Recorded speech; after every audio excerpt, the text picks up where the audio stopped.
Coach, I got to ask you, though. The big talk, Conor versus Floyd. I believe this fight is going to happen. I also believe it's going to be awesome. I think the spectacle and the business around this is really going to be something special and memorable and fun.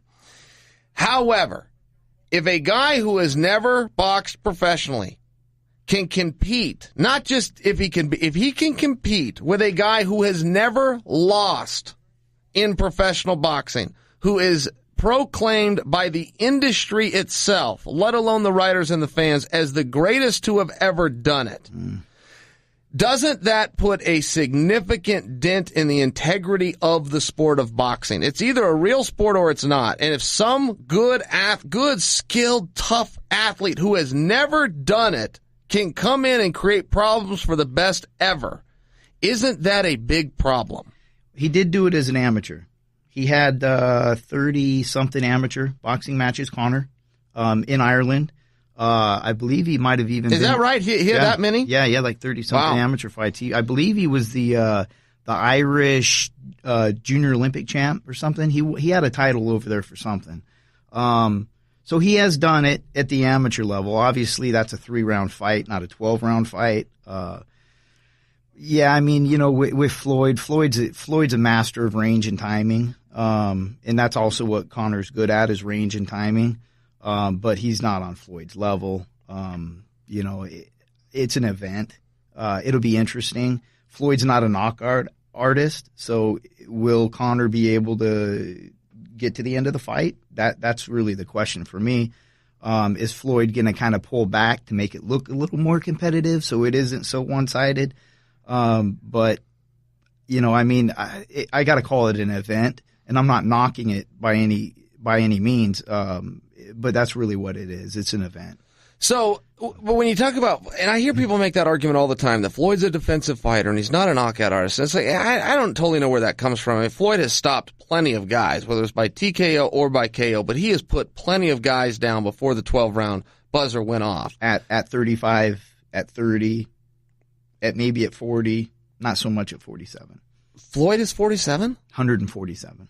147 pounds at pound. welterweight. Oh, my God. I was going to say, Floyd's only 40. No. At 135 pounds, yeah, he was the guy. He was at 35, he was the guy. Okay, but if he goes in there, I mean, there's other ways to stop a guy that's never done the sport before. One is TKO. Floyd doesn't have to put him down where Conor's looking at the lights. I mean, certainly if Conor McGregor could go 12 rounds with Floyd, 10 rounds, 5 rounds for that matter, isn't that a problem for boxing? Isn't that, because if you put the shoe on the other foot and you said, all right, Floyd's going to go fight Conor in MMA. Going to go fight for Conor's belt instead of for Floyd's.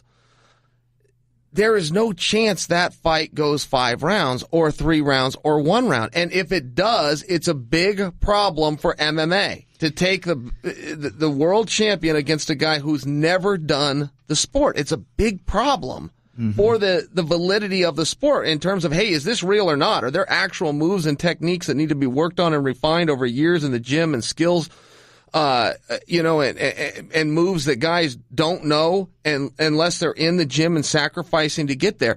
It's either real or it's not. And if Conor can go, I mean, am I wrong on that? And, you know, you're a boxing guy, so I know you got to protect boxing, but I'm a boxing guy too. I'm also a boxing guy. I'm on the side of boxing. I'm on the side that this is not a contest in the least. However, Conor does not need to win. No. Conor doesn't even need to go 12 rounds. If Conor can get past 3 and 4 and 5, Sean Bay Mitchell's a former world champion in boxing. Floyd stopped him in the 5th round right here in Portland. I was there. So was I. What was that, in 2004-ish, 2005? So the point is, you take Conor, who's never done it, there's just a lot on the line for boxing. And the fact that so many sports reporters are giving Conor a chance has got to be either disrespectful to the sport of boxing, or it's not the sweet science that we've been told it is. It's one of the two. It can't be both. Or it's just marketing the event. Sure, but I mean, but Coach, if I was to take any other really good athlete, a really good athlete, you know, LeBron James, a good athlete, and say, okay, LeBron, you, great athlete, master of your field, you're going to go play Serena Williams in tennis. Yeah. Trying to market that. First off, yeah, I couldn't sell that. Nobody's going to buy it. Nobody's going to give him any kind of a chance whatsoever.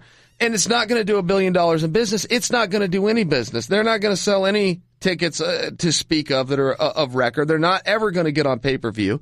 But it might be a fun thing to see. But that's because people really respect tennis. They understand she's the best to have done this. He's a great athlete who's never done this. And what if LeBron came to us and goes, oh, no, I actually played some amateur tennis. I was on the high school team. No, you've never played. You've never played. We're not going to count it whatsoever. Sure. And he goes, no, this is how I spend my weekends. I go out and I play. I really got this down, and I can beat her.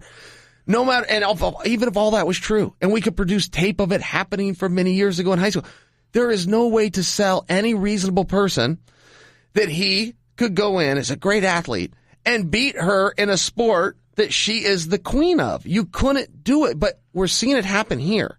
So there is a disrespect being shown towards boxing, period. That's a true phenomenon, because I've seen the reporters do it, from ESPN to the FS channels. Colin Cowherd just did a thing on it. I don't know who he's with now, but the point is, these are reputable sports names. Jim Rome has given this a little bit of rope too here, and it's like, well, guys, it's not both ways. You either don't respect boxing, and that's what Floyd needs to go out and prove. That's the storyline here. Or boxing's a farce, and that's what Conor's going to go out and prove. But it can't be both. It's one of those two. And the biggest shock for me is how many people are saying, no, Conor can beat him. And I go, really? A guy who's never done it can beat that sport? The oldest sport in the world is boxing. The greatest to have ever done it is going to lose to a guy who's never participated. As a boxing guy, you've got to concede that point to me and go, yeah, if Conor beats Floyd, our sport has big problems that we didn't know it had. You've got to at least give me that much. Sure. I was the first UFC. I'll go back here. First UFC I ever cornered was UFC 118. It was in Boston, and I had Mike Pierce on the undercard. And the co-main event that night was James Toney versus Randy Couture. I was torn because Randy's a guy from Portland, and now he's the guy that writes my paycheck. So I was a Randy guy, but I'm a boxing guy. That's James Toney. James Toney is the man. Hey, I get it. One of the greatest fighters of all time on the ropes. Like defensive fighters, like he is. Defensive big guy, number one. Beautiful. That guy could move like he could. You put him on the ropes and you still couldn't hit him. For a big guy, he's number one. He goes down as one of the greatest ever defensively, but not for a big guy. He is the guy. Yeah, because he fought from middleweight to heavyweight. Yeah. It was a pretty quick fight, right? It didn't last long. Randy went out, shot a low single, took him down, and it was over with. Floyd can do the same thing to Conor if that's what he chooses to do. Floyd's got some damage control because there's still a lot of people that are upset about that Manny Pacquiao Mayweather fight. They teased us with it for 6-7 years, and finally, when Manny was past his prime, or if there were other things in play or whatever, they finally gave us this fight, and it wasn't even competitive. So where's Floyd sitting on this? Is he looking at the situation thinking, well, I could go out there and probably – and Floyd doesn't really knock people out, but, yeah, he could probably Lomachenko him, just go out, overwhelm him, and ref stops the fight possibly.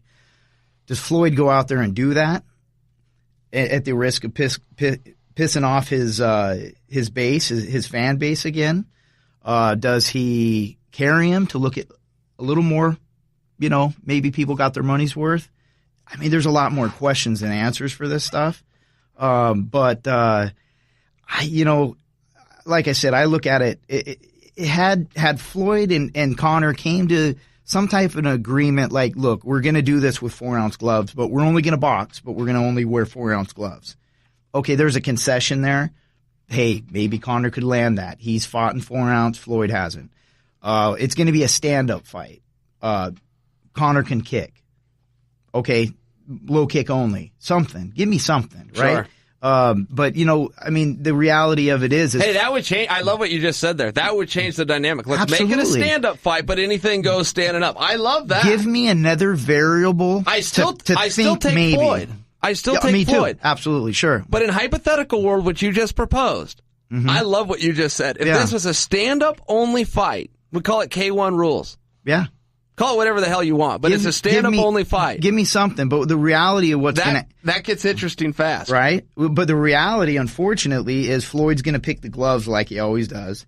It's going to be in a boxing ring. It's going to be a fast ring, not a slow ring. And for what people don't understand, what that means is if I've got a guy like Mike Tyson, the promoter will pad the ring, double pad the ring. Because if you're fighting, for instance, James Quick Tillis, a guy that's got a nice jab and he moves his feet well, you want more padding so he's fighting like in sand, so he can't move as well.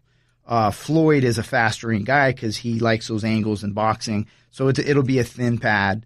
That's legal. The commission doesn't sanction the pad. The promoter can choose. I believe a pad? so. Okay. I don't know the details on that, but I actually read that one time, and to my memory, it had nothing to do with the pad. It just had to be in like a 17 by 17. Well, yeah, and sometimes they negotiate the size of the ring too. So there's another variable. Now, if I didn't know that Floyd was going it, because he's quick to tell you he's the A side, right? Well, you need a dance partner, but okay.